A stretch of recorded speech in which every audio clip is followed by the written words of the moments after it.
Salam olahraga, apa kabar teman-teman semua? Semoga dalam keadaan sehat. Di laga malam hari ini saya akan membahas sekitar ada 4 laga. Di laga pertama saya mulai membahas pertandingan dari Liga Swedia Allsvenskan. Terlihat di laga ini Elfsborg menghadapi Göteborg. Terlihat ada dua pemain sudah dipastikan akan absen untuk Elfsborg. Göteborg di laga ini ada beberapa pemain mereka masih diragukan, ada 3 pemain dan 3 pemain berikutnya masih sudah dipastikan akan absen ya. Dari klasemen sementara, Elfsborg peringkat 6, Göteborg peringkat 18. Kedua tim hanya selisih 4 poin saja. Line up pemain seperti ini ya. Ini baru line up pemain berprediksi ya. Mungkin akan ada beberapa perbedaan atau perubahan mendekati jam kick off. Di laga terakhir, Elfsborg 9 kekalahan. Sedangkan laga terakhir, Göteborg sedang meraih kemenangan saat di kandang serius ya. Cukup percaya diri untuk Göteborg bertandang ke markas Elfsborg. Saya mengira di laga ini kedua tim akan mampu mencetak gol dan lebih dari 2 gol. Mungkin akan ada 3 gol untuk laga Elfsborg ataupun bisa 4 dan lebih ya.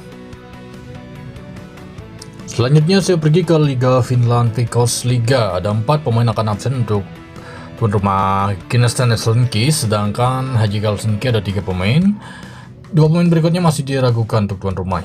Prediksi line up pemain untuk tuan rumah Helsinki di Kinestad itu dengan formasi 4-4-2, sedangkan HJK Helsinki dengan formasi 4-3-3. Pukik menjadi striker tunggal di laga ini dan dibantu oleh lini serang kiri dan kanan ya. Dari peringkat sementara di mana HJK Helsinki peringkat 4, Kinestad peringkat 7. Di laga terakhir di mana Kinestad menelan kekalahan sama hadapi HJK Helsinki. Sinerjan JK ya, sedangkan untuk HJK Helsinki imbang.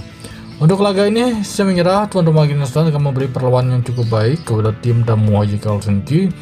Laga sangat berpotensi berakhir skor imbang ataupun Kinestad bisa meraih kemenangan di laga ini. Berikutnya memasuki laga yang ketiga, saya membahas pertandingan tuan rumah Midtjylland menghadapi Chironski dari Denmark Superliga.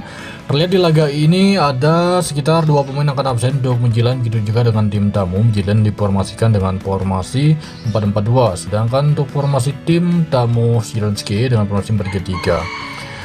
Terlihat di laga ini, di laga terakhir itu Midtjylland imbang menghadapi Odense dengan skor 3-3, sedangkan Chironski imbang menghadapi Aarhus dengan skor 1-1.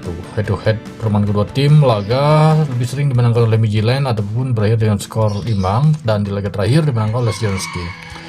Dari klasemen sementara, oke, ini laga kedua masih pembuka Liga Denmark. Menurut versi saya sendiri di laga ini Midtjylland akan mampu meraih kemenangan, mungkin hanya selisih 1 gol saat menghadapi Chironski di kandang.